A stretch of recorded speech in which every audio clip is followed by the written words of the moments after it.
పరమపురుషుల పాదధూళి ఎంతో పవిత్రంగా మనం భావిస్తాం కదా.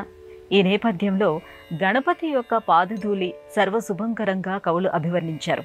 ఈ వృత్తాంతాన్ని ఎలా విశ్లేషించుకోవాలి? ఇది మల్లినాథుడు అనేటువంటి తెలంగాణ ప్రాంతానికి చెందినటువంటి ఒక అద్భుతమైనటువంటి వ్యాఖ్యానకారుడు రాసినటువంటి శ్లోకంలో ఉన్నటువంటి భావం. ఏం రాశాడంటే ఆ మహానుభావుడు, ఓ వినాయక, వినాయకుడిని సంబోధిస్తూ రాస్తున్నాడు. నీ పాదాల నుంచి వెలువడేటువంటి ధూళి ఏదైతే ఉందో అది మా కష్టాలు అనేటువంటి సముద్రాల్ని నింపుగాక, అంటే వాటిని ఎండింప చేయుగాక.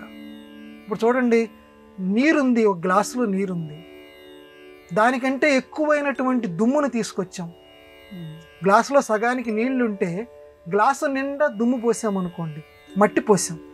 అప్పుడు అక్కడ మట్టి ఉంటుందా, నీళ్లు ఉంటాయా అంటే నీటి శాతం కంటే అధికంగా గనక మట్టి ఉంటే అక్కడ మట్టి మాత్రమే పేరుకుంటుంది, నీరు అదృశ్యమైపోతుంది, అది ఇంకిపోతుంది.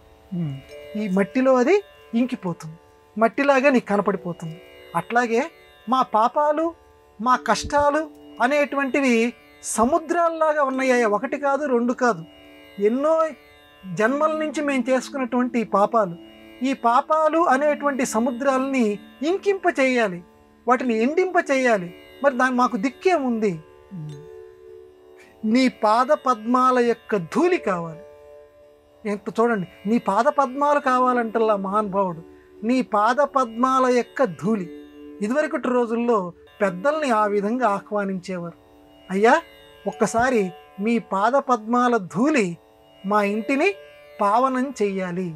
ఇదివరకటి రోజుల్లో రమణ మహర్షి నడిచేటప్పుడు కూడా ఆ సూర్యనాగమ్మ లేఖల్లో రాస్తారు. రమణ మహర్షి నడిచేటప్పుడు కూడా కొందరు భక్తులు ఆయన నడిచేటువంటి ప్రదేశం ఏదైతే ఉందో, ఆ బాట ఏదైతే ఉందో, ఆ బాటలో ఉన్నటువంటి దుమ్ము, అంటే ఆయన అడుగు వేస్తాడు చూడండి, ఆ దుమ్ముని వీళ్ళు పోగు చేసుకునేవారట. ఎందుకంటే ధూళి దూసరం, ఆ దుమ్ము చేత పవిత్రులం అవుతామని తల మీద వేసుకునేటువంటి వారట. ఆ భావనతోటి మల్లినాథుడు అంటే ఆయన అసలు మల్లీనాథుడు అంటారమ్మ. అంత గొప్ప వ్యాఖ్యాత, మనం ఊహ చేయలేం. ఇప్పుడంటే మనకి ఏదన్నా వెలుగు కావాలి అని అంటే ఇలాగ మనం మీట నొక్కుతున్నాం, వెలుతురు అనుభవిస్తున్నాం చక్కగా.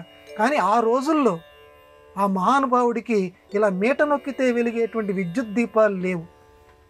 ఈ లాంతర్లు, ఈ చిమినీ దీపాలు అంటారు చూడండి, అవి పెట్టుకొని ఆ చమురుతోటి వెలిగేటువంటివి పెట్టుకొని అర్ధరాత్రులు కూడా కూర్చొని కాళిదాసు కావ్యాలకి ఆ మహానుభావుడు వ్యాఖ్యానం రాశాడు.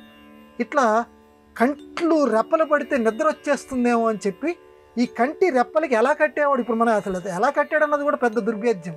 ఇక్కడ తాళ్ళు కట్టేవాటమ్మ.